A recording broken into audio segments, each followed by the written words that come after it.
Hello friends, this is Mark from the Human-Cetacean Alliance, and I'm still speaking to you from the coast of beautiful Algarve in the south of Portugal.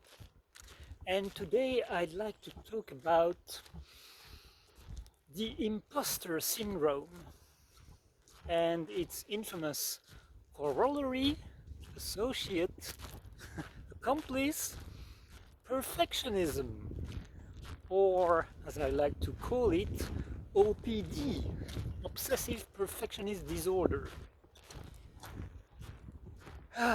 So much to say about this. So the imposter syndrome is something that you're going to grapple with if you are here to make a significant contribution to this world, to the evolution of Mama Earth and her humanity, to add something really valuable.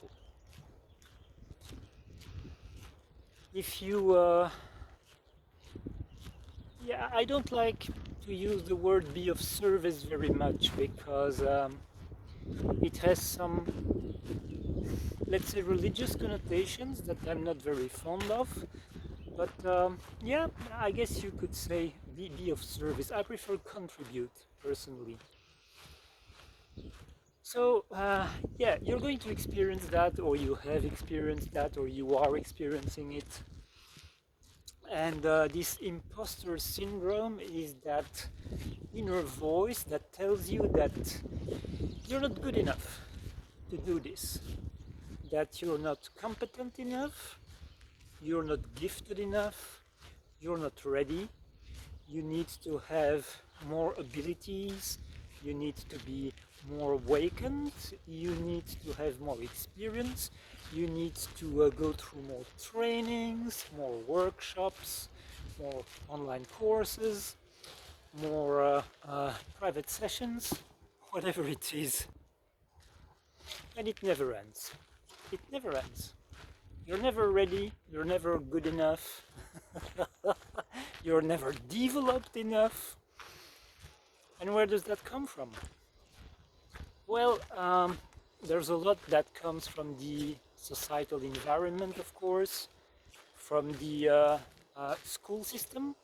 I'm not going to say education system because I don't consider the school system to be education, uh, nor even information, actually.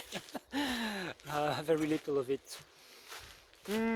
So yeah, it comes from the school system, the way that works, the competition, the very competitive environment in society, and it can come from the family environment as well, of course. So everyone marinates in that stuff so much, it becomes so deeply impregnated that it becomes part of the ecosystem. It becomes part of the fabric of our social life. So we all get massively exposed to these messages of being less than, not being good enough. And there is a deeper level to this because for so many centuries we have again marinated in the religious ecosystem so much, in the religious paradigm. It has influenced and is still influencing so much of what's going on in society and in our psyche that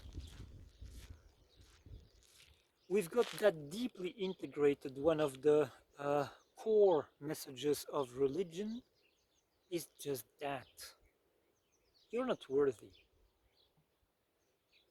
You're not worthy. It's not just you're not good enough, it's that you're fundamentally unworthy. Now, of course, not all religions put the same level of emphasis on that notion. And it gets conveyed in different ways. So the way the message is being packaged will differ from one religion to the other, because it always adapts to the cultural context of whatever part of the world it emerges in. But if I examine the one religion that is unsurprisingly most familiar to me, Christianity, it's extremely prevalent there, of course, because we are so unworthy, we are such sinners, that the deity itself had to sacrifice itself in an attempt to save us, to redeem us, because we were such deep, deep sinners. And we are still born in sin. That's the church's doctrine. So the deity, the Godhead as they call it itself, interesting that there is the word head in there, so had to nail itself to a cross and go through horrendous suffering in order to save our butt, or metaphysical butt. And you know what? In the end, we were still not worth it. And I know that it's not the explicit doctrine. It's not that part. We weren't even worth it. That part isn't told explicitly. But it's an undertone that gets, how would I say? It gets conveyed in a myriad of subtle ways constantly. Constantly. So we have that huge debt that we can never repay, and we have that huge burden of shame and guilt, and somehow we have to justify our existence. We have to try and justify our own existence without ever being able to do so. And so that is a major, major factor, a major influence in that imposter syndrome that so many of us have been struggling with. I know that I'm still struggling with it, even though I know consciously, I am aware that it's absolute BS. And I get constant feedback from my clients and the other people I support and help, my friends, that it is absolute BS. That I am competent, that I am a very competent being, and a very good coach, and a very good retreat leader, and a very good course teacher. I'm very good at all that. And the results are here. And yet, there is that constant voice that tells me that that other person does it so much better than me. They can see so much better than I can, and they can hear and get messages so much clearly than me, and blah blah blah. And look at what they have already achieved, and what have you done in the time that was imparted to you to fulfill your mission? What have you done compared with such and such? How dare you? How dare you present yourself as a teacher, as a coach, as a healer? How dare you tell people, make them believe that you could possibly be helping them. And somehow that voice is speaking despite any evidence to the contrary. And when I said that perfectionism is working hand in hand with the imposter syndrome, what I mean by that is that perfectionism very often, maybe almost always, is an attempt to compensate or overcompensate for that belief, that impression, that lie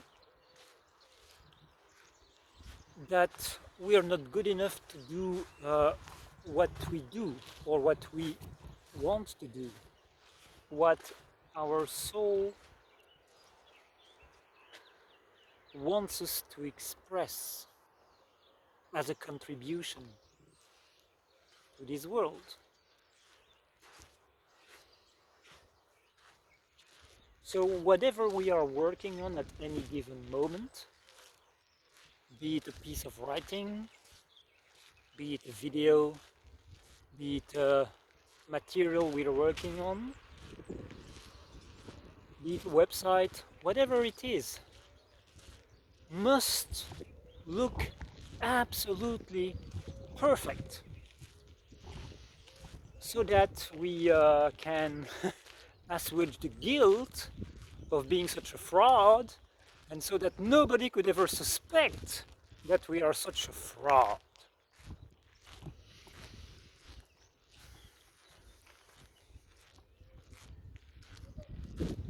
And of course, again, it's never enough. It's never perfect enough.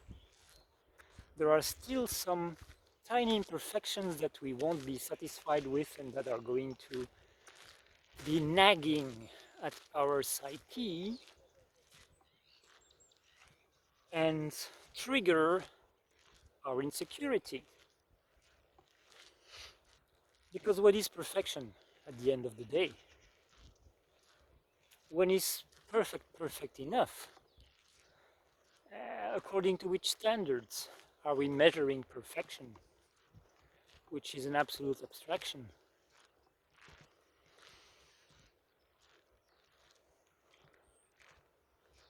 So, my suggestion, my bold suggestion, my friendly advice is, if you really want to contribute, if you really want to give you the wonderful gift of expressing yourself, expressing your depth, expressing your soul, and offer that to the world, then, my friends, take imperfect action. Allow yourself, dare to take imperfect action. Because if you wait for perfection, you're going to wait forever. And if it bothers you immensely to do something that you believe, according to your impossible standards, is imperfect, you're going to sabotage yourself every step of the way. So, because life is a journey that never ends, there will always be room for improvement, and that's wonderful. Because the opposite would be stagnation, and that really doesn't feel good at all. Oh my goodness, stagnation. That doesn't feel good at all. So,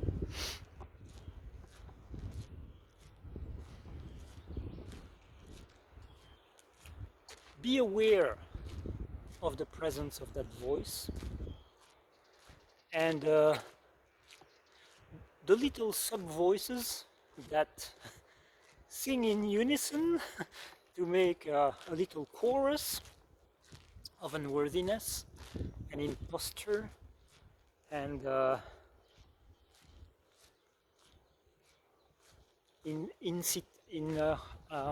would I say, perfectionism promptings, and tell these voices, all right, I hear you, I know you're here, I see what you're doing, and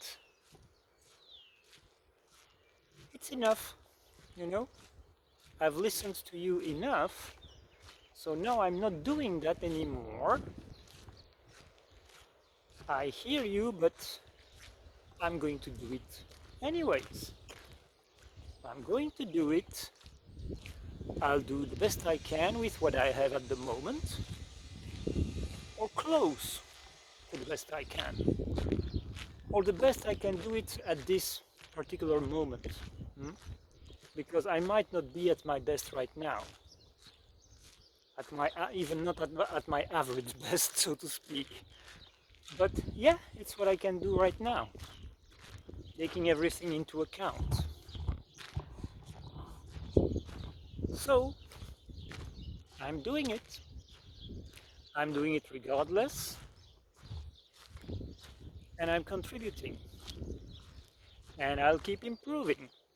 And I'll have my ups and downs, and that's inevitable, and that's perfectly all right. But I'm moving forward. I'm moving forward. And we cannot possibly be aware of the real value of what we are bringing through our contribution, because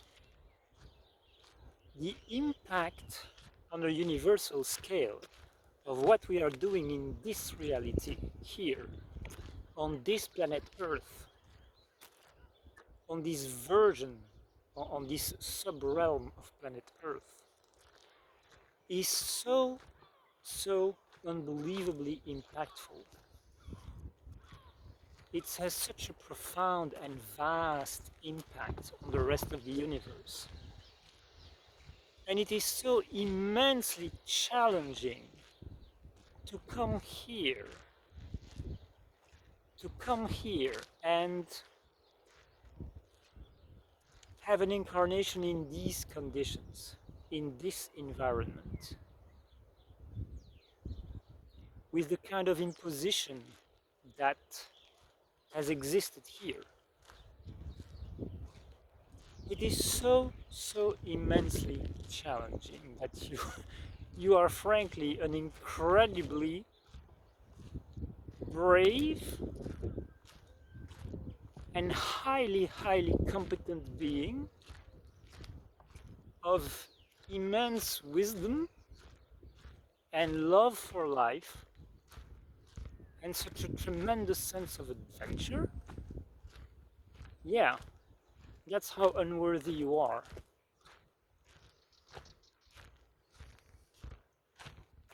Now, just a final word regarding perfectionism.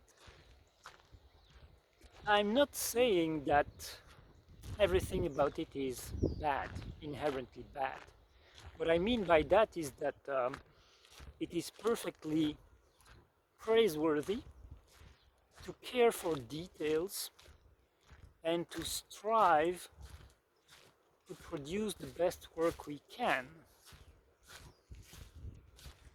and to spend time and effort and energy in order to do that. No, what I am saying, my point, is that there has to be joy in that process. It has to be primarily, as much as we can, a labor of love, a labor of joy. We have to enjoy ourselves in the process, because if that yearning for perfection is motivated by the sense of worthlessness, of of unworthiness, better said, of unworthiness. If it is overcompensation, if it is born of insecurity, then we're in trouble. Then it's going to be distorted. Well, there is probably going to be some level of distortion anyway, because of the nature of the reality we're in. We are still in at the moment. Not for very long anymore, in my opinion, but that's an entirely different matter. But let's keep it to a minimum, shall we? Let's keep distortion to a minimum. Let's try not to act from our insecurities, but from our passion, from the yearning of our soul, from our desire to contribute, and from a sense of how worthy we truly are. Worthy is not even the right word. It's not even the right word. We should use another one. How